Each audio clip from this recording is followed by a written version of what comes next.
Et salut à tous, c'est Black Raccoon, on se retrouve pour la première round du dimanche matin du Christmas Bash 4 à l'Asgard Taverne, où j'ai été défié du coup, puisqu'avec mon 12 en fin de journée le samedi, je suis un peu remonté dans le classement, et je me suis fait encore une fois défier, hein, je pense que les gens ils voulaient m'attraper, c'est pas très gentil de leur part, mais bon, j'apprécie quand même. Et donc j'ai été défié via le système Diskel par Wulfr avec ses Dwarvenhold.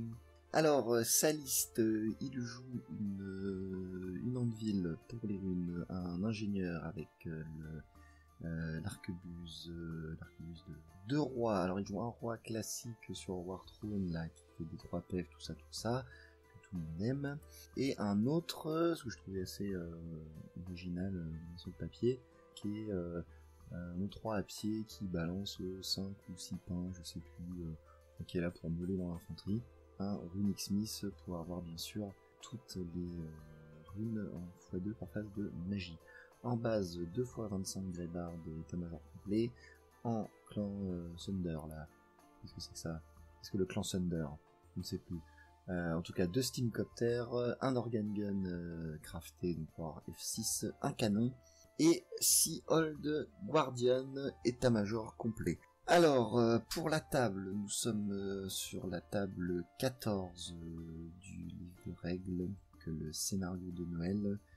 Pour la magie c'est simple, il va prendre Art Target Distracting en x2, -1 pour être blessé en x2 et la rune de révocation en x2. De mon côté, ce sera les 2 boules de feu, la petite, la grosse, et en thaumaturgie, encore une fois, un classique, 1, 2, 4, 5, puisque les buffs et les debuffs, c'est pas quelque chose qui m'intéresse dans la liste, hein. Je cherche pas à aller au corps à corps, même si malheureusement j'y arrive beaucoup trop souvent à mon goût. Je vais perdre le choix du côté, donc bien évidemment Wolf va choisir le côté avec la colline pour placer son artillerie, et je vais faire un all-in pour avoir le premier tour. Alors, que je vous explique juste le scénario de Noël rapidement. Si vous voulez les règles en détail, je vous renvoie à la vidéo d'introduction dans laquelle j'en parle pas directement, mais en tout cas, je vous l'ai mis dans la vidéo, hein. Vous faites pause au moment où il apparaît si vous voulez le lire en détail. Mais basiquement, on peut vous résumer, tous les pions que vous voyez là, les petits socles peints blanc ou noir, sont des pions qu'on pose du coup au début de la partie sur chaque décor hormis les infranchissables et les bâtiments, et à la fin de chaque tour de joueur on compte il faut avoir une scoring en fait sur le décor pour contrôler ce petit pion de couleur, et on compte des points par joueur, sachant que le joueur qui commence c'est joueur blanc et le joueur qui joue en deuxième est joueur noir, et donc ça vous apporte des avantages bien sûr. Vous marquez 2 points si vous contrôlez un pion de votre couleur, 1 point s'il n'est pas de votre couleur. Et juste avant de faire ça, on jette un D6 pour savoir ce qui se passe. Puis on a plein d'effets, hein. On peut détruire des pions, les pions peuvent changer de couleur, enfin tous se retourner, on peut en changer un, etc., etc., etc. Donc voilà, un scénario de Noël à la Barax comme on les aime, un petit peu aléatoire, un peu sympa. Le seul commentaire que je ferai, c'est il dépend un peu de la table. Pour l'avoir testé le vendredi avant le tournoi, histoire de voir ce que ça donnait, quand j'ai joué contre Seven.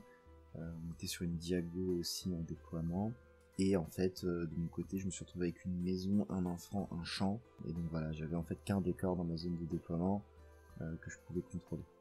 Alors on me dirait oui, mais si t'avais une liste qui agresse, tu t'en fous, tu peux aller prendre d'autres décors. Oui bien sûr, hein, je dis pas que c'est ça qui fait que le scénario est nul, hein. Je l'aime bien et ça s'avère être très rigolo, mais voilà, juste faut faire attention quand vous... Si vous vous en inspirez, vous voulez le faire à la maison, ou si on s'avère qu'on le refasse à la taverne, attention quand vous choisissez votre côté, attention sur les diagos, si c'est pas vous qui l'a placé, etc. Vous pouvez vite vous faire bien enfiler. Alors pour le déploiement, du coup, j'ai fait un gros all-in de veau, parce que on est le dimanche matin, parce que c'est un Noël, et parce que si vous avez regardé les vidéos précédentes, vous savez que j'ai 15 magnifiques points, et qu'on est très très loin d'aller faire notre top 10. Donc j'ai tout déployé en classique, avec un centre, même si mon centre est un peu handicapé par l'infra que j'ai dans la zone, mais en tout cas mon centre de gobelins, et les deux géants, un sur chaque flanc, et juste sur le flanc gauche, je sais pas si j'ai une photo où on les voit, on était un peu dans un coin, il est flou, je suis désolé, mais voilà, en fait sur mon flanc gauche à moi, vu que je sais que sur la colline il va... En fait je me dis deux choses, soit Rulf va pas jouer le scénario, et il va me faire enfin pas jouer le scénario, c'est un grand mot, mais en tout cas qu'il va jouer le scénario que sur la colline, le marais et le champ peut-être, et que du coup il va me faire un corner au niveau de la colline, soit qu'il va le jouer, ce que j'espère, et du coup disperser ses scoring, parce qu'il a que 3 scoring comme moi, donc c'est pas évident. Et donc il choisit malgré mon all-in, je mets la pression sur la colline, j'ai mes deux broyeurs, un géant, j'ai mes snot en scout, j'ai l'unité de scout derrière, et j'ai mon speedy sur araignée qui est dans l'unité de gobelins où il y a la GB pour l'avant-garde. Il choisit quand même de mettre du coup son artillerie, son longue-ville et ses gardiens qui vont bien porter leur nom pour le coup au niveau de cette colline, et une scoring, unité de Greybarde dans le champ, donc ça c'est celle avec le roi qui n'est pas sur trône, et l'autre avec le roi sur trône qui est sur l'autre barrière avec les deux gyros en redirecteur au milieu de la table. La partie va s'engager très rapidement et avec une violence sociale extrême, puisque dès le tour 1, en fait je vais faire avant-garde avec mon speedy et mes snots pour aller chercher cette colline en fait, pour clean l'artillerie, l'anvil. Il y a les gardiens, mais tant pis, hein, je vais perdre des bonhommes, mais il faut que j'aille clean tout ça pour être tranquille, notamment en termes de tir. Et donc en fait, voilà, au tour 1, on va se retrouver comme ça. Donc je vais... les speedy et les snods vont push pour sortir hors de l'arc de vue des gardiens. Mon géant fait pas beaucoup, je crois qu'il fait 4 ou 5 pas. Je claque une relentless avec les gobelins, où il y avait la GB, pour que déjà la GB se casse et se retrouve dans l'unité du général au centre, et que eux traversent le marais bravement en perdant bien sûr plein de gobelins parce que les miens ne savent pas nager, pour lâcher les fanas. Alors là ils sont...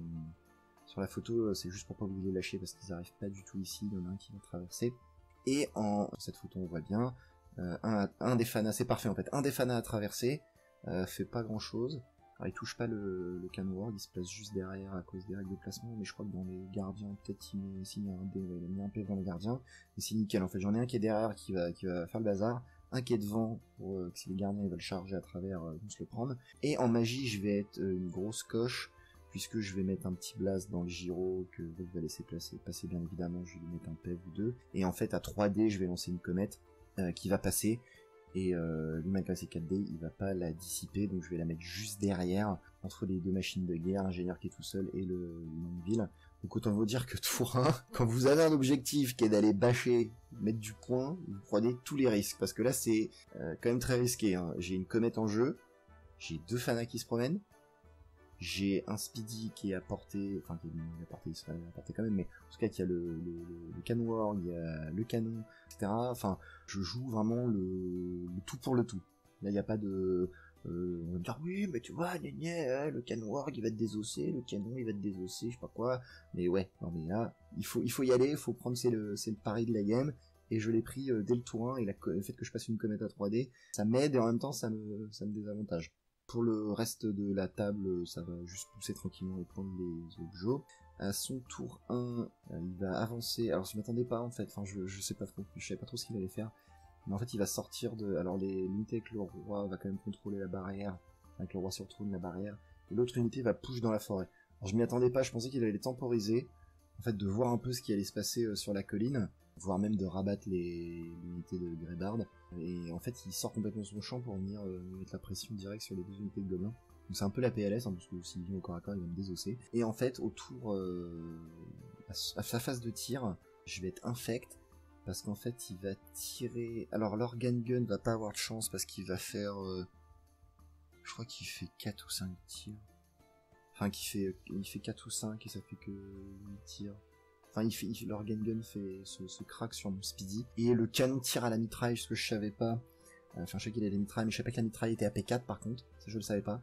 Et je vais avoir une chance monstrueuse puisque je vais prendre qu'un PV à la mitraille, parce qu'il me laisse une 5 plus relance, il va me mettre 8 blessures, et sur mes 8G, déjà je vais réussir 6 d'un coup, et sur la relance, je vais... Non, je vais rien prendre, je prends un PV au canon, hein, et je prends 0 PV à la mitraille du canon. Autant vous dire qu'à ce moment-là, je suis surexcité, et ça gueule dans tous les sens dans le sous-sol. Bon. À mon tour 2, en fait, mon broyeur va aller taper. Alors je vais charger l'organ gun, je vais charger le canon, mon broyeur va taper les Old Guardians. En fait, les Old Guardians ont raté une charge sur mon géant, qui était à 8 je crois. Donc ils se prennent le Fana, derrière, ils se prennent le broyeur. Donc voilà, j'ai activé 2 modèles et il y en a un qui est entamé je crois. Donc c'est bien engagé ce seul Guardian. Au centre de la table en fait, je vais tout est lié au mouvement à chaque fois des géants notamment. Et en fait un de mes géants fait beaucoup trop, se retrouve devant l'unité avec le Kings qui fait des 3 pèves. Donc j'envoie mon chaman encore une fois en redirection. Je vais scorer dans la forêt. Et en fait j'envoie mon broyeur, enfin parce que mon broyeur aussi a fait la distance qu'il fallait en prenant un pève dans la forêt pour se mettre devant les Greybards. Mais du coup je me permets d'aller scorer dans la forêt avec les gobelins des forêts où dedans il n'y a pas de perso. S'il vient avec ses Greybards, il va se prendre 3 D6 F6 du broyeur. Et puis moi voilà, je mets une petite lance poison, on verra comment ça se passe. Derrière j'ai des squids en réception si ça traverse, etc.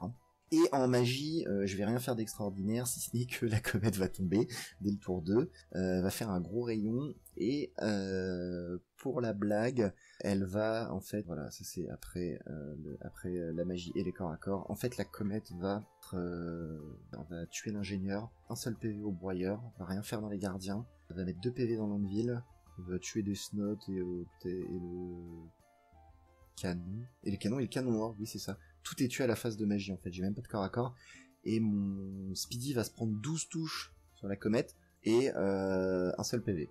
Voilà, il va se prendre 12 touches, il va se prendre 7 ou 8 blés, et ça va me laisser une 3 relances, et je vais prendre un seul PV, donc brave Speedy, petit MVP de la partie, et mon géant, vous voyez en bas de la photo, s'est rapproché, pour, je sais que les Old Guardians vont venir, et je préfère le tenter avec un géant plutôt que il rentre dans les squids, même si j'ai avancé les squids pour le tenter aussi. Enfin voilà, je suis obligé de tenter ces gardiens parce que je veux lui péter cette scoring pour pouvoir les contrôler le marais tranquillement avec mes gobelins qui en fait avaient fui. Je vous ai dit que les gardiens avaient chargé le géant. S'ils ont chargé les gobelins d'abord, j'ai choisi de fuir bien évidemment. Il a rediagé dans le géant, il avait raté le tour 1. À son tour 3, c'est ce qui va compter aussi. Il va choisir de pas charger les gobelins des forêts. Il va choisir de charger l'unité du général qui est un peu loin. Enfin, qui est un peu loin, je crois que je suis sur un 8 ou un 9. Je suis à 11 ou 12 pas, donc c'est mouvement 3, c'est un peu loin. Mais bon, il choisit de les charger, donc il va se prendre le broyeur et les 2 fanas, dont un qui a magnifiquement survécu dans la forêt. Et en fait, il va perdre, je sais plus combien de Lombards. Je crois qu'il en perd 13 ou 15. Il en perd 13 ou 15, et en fait... il va faire un peu comme Léopold, c'est qu'il va choisir de pas taper sur... Alors son roi est pas au contact de mon roi, mais en fait il va choisir de pas taper sur... Alors, il lance un défi avec son champion, je crois. On fait un duel de champions, c'est magnifique. Ce qui est logique en même temps, puisque il faut quand même tuer le roi après. Mais en fait même pas l'ingénieur, mais le maître des runes qui est au contact de mon roi, ou les Greybards vont pas taper sur mon roi, ou ma GB. Et en fait du coup je vais rester à 9 relances ici.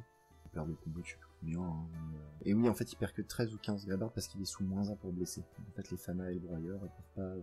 Enfin, c'est déjà pas mal, hein, qu'ils en ont tué beaucoup, je suis content, hein. Mais c'est pour ça qu'il en perd pas non plus, que c'est pas le drame ultime.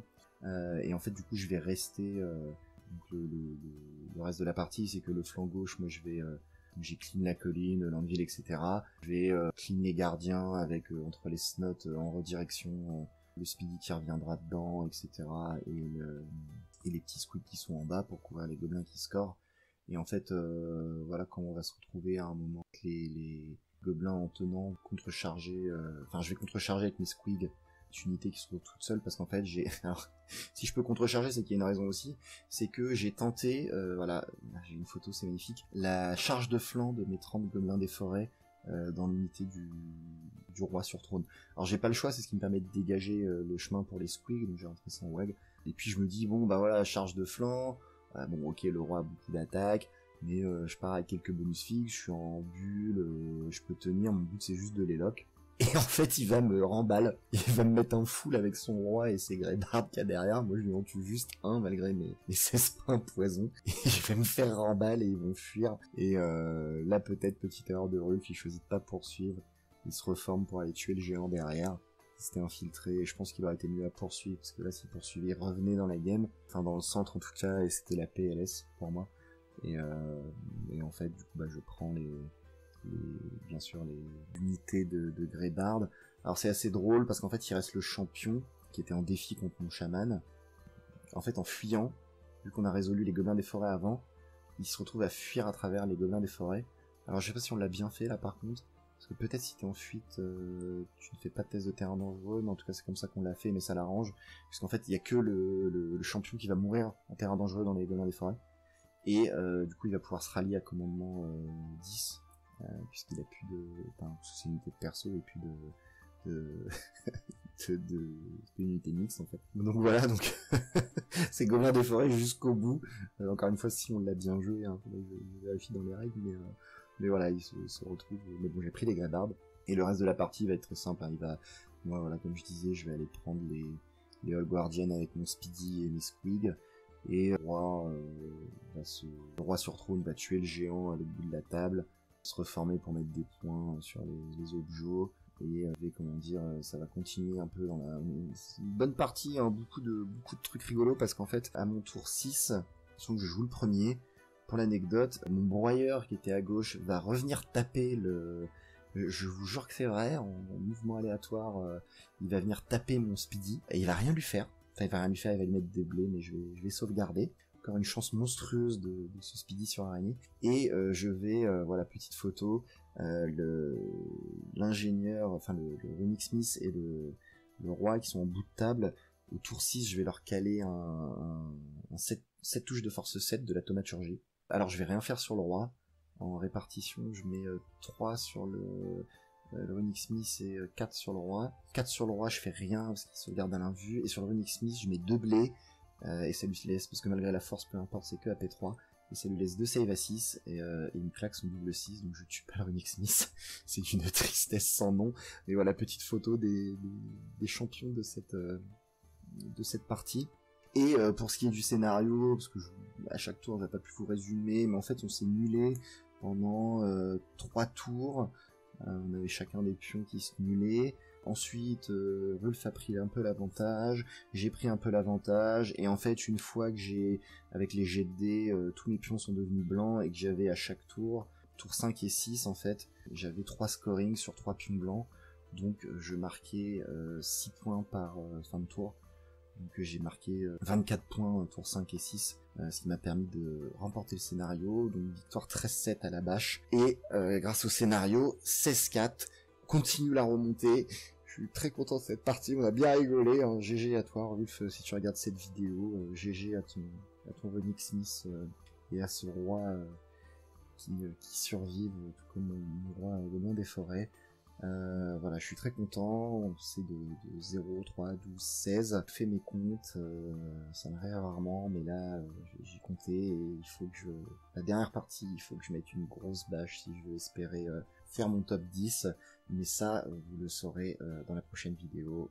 Allez, je vous fais plein de bisous, à la prochaine.